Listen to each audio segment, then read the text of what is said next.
शेगाव बस स्थानकावर प्रामाणिकपणाचा सुपरहिट नमुना।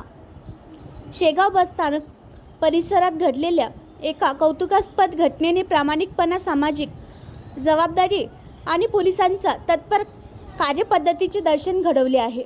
आजच्या धावपळीच्या आणि स्वार्थी युगात हरवलेली वस्तू परत मिळणे म्हणजे नशिबाची साथ समजली जाते। मात्र शेगाव बस स्थानक परिसरात एका सामान्य खाद्यपदार्थ विक्रेत्याने दाखवलेल्या प्रामाणिकतेमुळे नागरिकांकडून कौतुकाचा वर्षाव होत आहे।